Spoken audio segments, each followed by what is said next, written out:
It's the end of the road, and this is the last post. It's a little bit longer, but I need to review what I learned this year and then release this journey.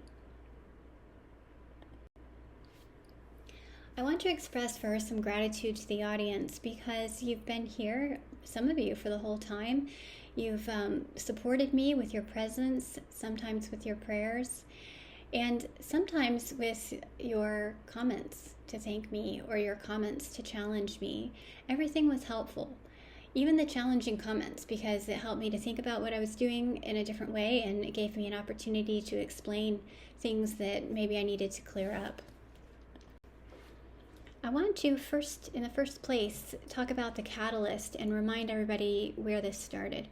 In 2023, I recognized that I was facing a situation that had certain striking parallels to a shattering experience when I was in my 20s.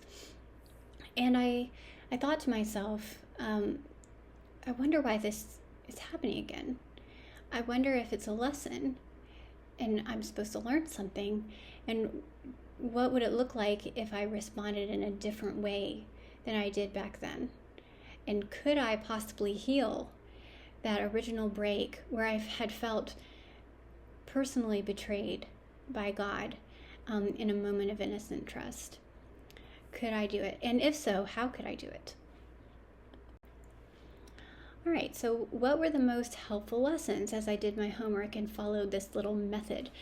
I'm going to give you the 3 most helpful things, and then I will give you this 3 waypoints on the journey, and then where I'm going to head after this. All right, the most helpful thing about the method. I had the struggle to feel safe. How could I engage with a sacred text and with a divine being that I thought was dangerous and wanted to hurt me? This is a problem. And the method, what I learned by doing it this way was this sense of detachment. So anyway, I could detach from expectations. For example, I could detach from expecting myself to even heal. Maybe that wouldn't happen. And if you have been raised in any kind of a religious tradition, you have probably been taught that your sacred text means certain things. And so that means when you read it, you expect to hear certain things come out of the words. So what I did was I displaced myself.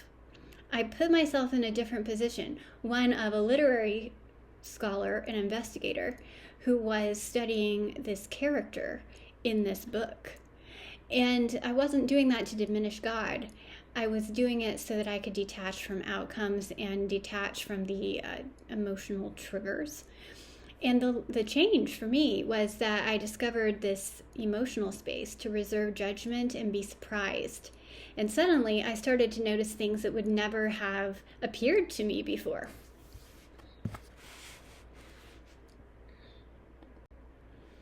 All right, discovery, the most helpful thing.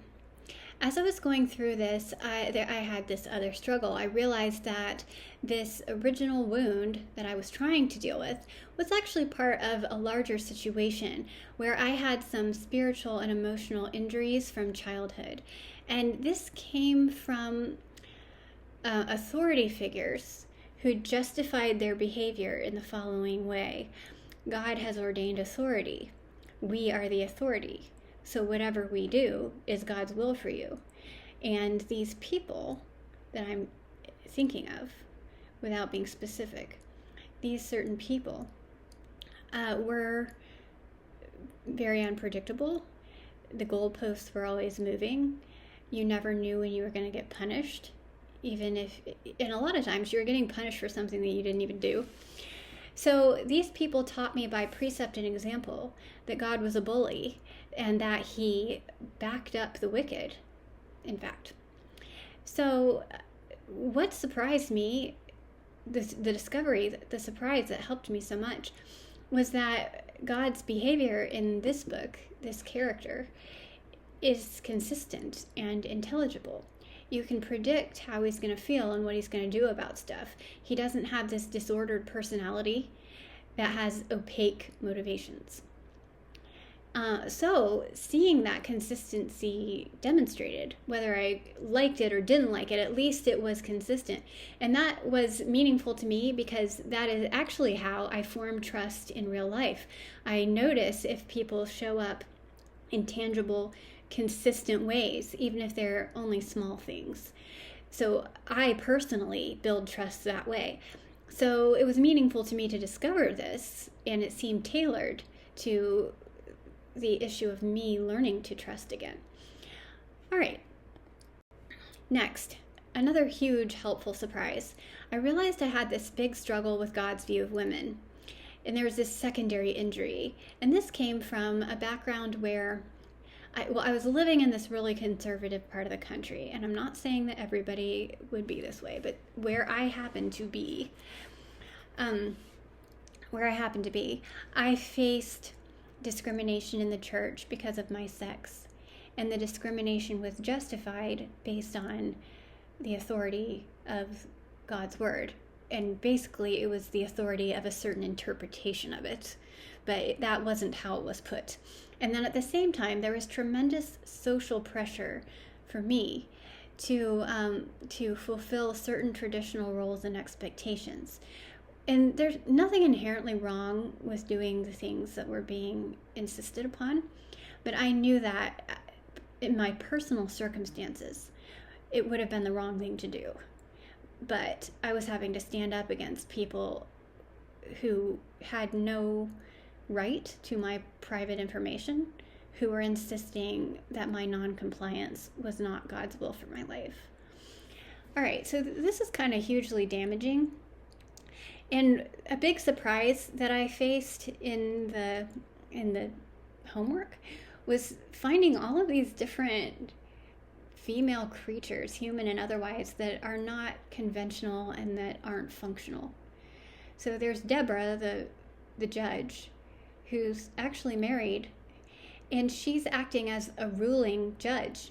She's God's representative on earth, dispensing justice for the whole entire population of his people.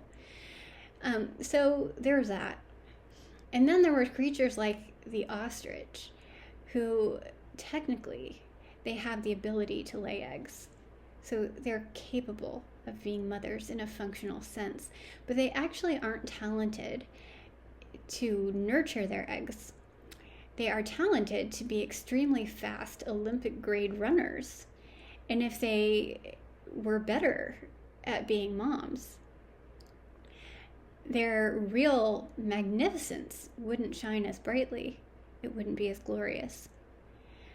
So nothing wrong, as I'm saying, there's nothing wrong with being a mother, but it's just an example of a non-conventional female.